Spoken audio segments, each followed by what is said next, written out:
Yvon Chouinard, founder of Patagonia.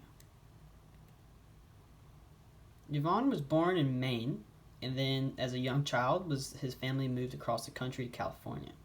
When he got out of California, he fell deeply in love with his natural surroundings out there and the natural beauty of being near the coast as well as close to the mountains. And he got really into surfing, climbing, falconry, fishing, camping, trapping, hunting, backpacking, anything that would get him outdoors and outside away from people. He said he spent his prom, he spent it catching frogs. Very interesting. It just goes to show that he has not very much of a taste for modern society, does not enjoy just kind of the rat race. He likes to be out in nature, away from people, and more of his peaceful surroundings is kind of what he enjoys. As he got older and was getting better and further and deeper into his outdoor endeavors, he didn't have a lot of money. So that led him to shaping his own surfboards, to blacksmithing, to make climbing equipment, and other various things such as that. At one point, he was living on, eating cans of food, driving up and down the coast surfing, and when he wasn't surfing, he was blacksmithing and making equipment to sell to friends and close family and stuff. And that's kind of how it all started, and that translates into Chouinard Equipment, which is what his first business was. Chouinard Equipment was a climbing company, and they made equipment for climbers such as ice picks, cramps, pitons, carabiners, anything like that that's needed for climbing that's made out of iron and metal. He was able to do that with his blacksmithing background, and he actually was able to, this kind of just goes ahead and shows his entrepreneurial mindset. He created a new type of piton that allowed climbers to remove the piton instead of having to just hammer it into the rock. It was better for the rock and also better for the next climbers. He got tired of going up on climbs and seeing all these huge cracks and stuff in the wall of the mountain and the cliff from where people had hammered in these other chalks and stuff to be able to have handholds to climb. The first clothing that he sold was through Chouinard Equipment as well, and it was actually a rugby shirt. He found that the rugby shirts that people in South Africa and Australia and New Zealand were using were great for climbing because they were very stretchy and durable.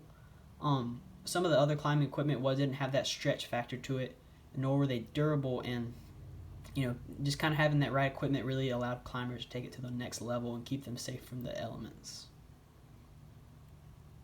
This then, as his business continued to grow, he renamed it to Patagonia, and that's when it became the Patagonia that we know today. It was still very, very small at first.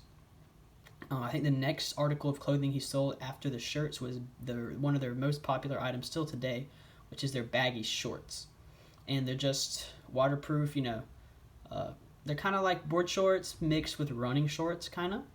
They're quick dry, very durable, lightweight, great for being out on the water or hiking, running trails, and that kind of thing. As he started to build Patagonia, he brought on his wife, as well as some close friends, Doug Tompkins, who actually left later to go found North Face. But he was one of the first people to work with Yvon to start Patagonia. One of the key factors of Patagonia has always been their sustainability and environmentalist mindset. So Yvon did not start the business to get rich. He started it to make enough money to continue on his climbing and his surfing pursuits, as well as save the planet and the ocean, because even way back in the 50s and 60s, he started to see the beginning of the demise of some of the natural areas in our world and started to see how much pollution and stuff can really take its toll. And he set up Patagonia as a way they send 1% of their total sales they give back to environmentalist grassroots movements. And also another way he does it is he's written multiple books talking about environmentalism, sustainability, sustainable practices, and all that kind of things.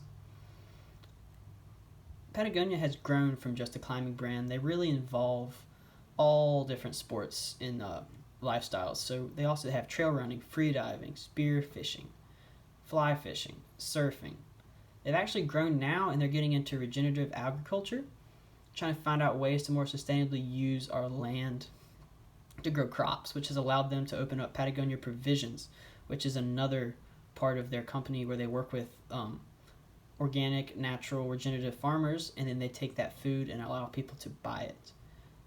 Since Patagonia, one of their key messages that Yvon really was wanting to present to people and make sure it never got lost was that, that, like I said, that getting back to the environment, getting everybody back to nature, and he's able to do that through his ambassadors, as you're seeing here.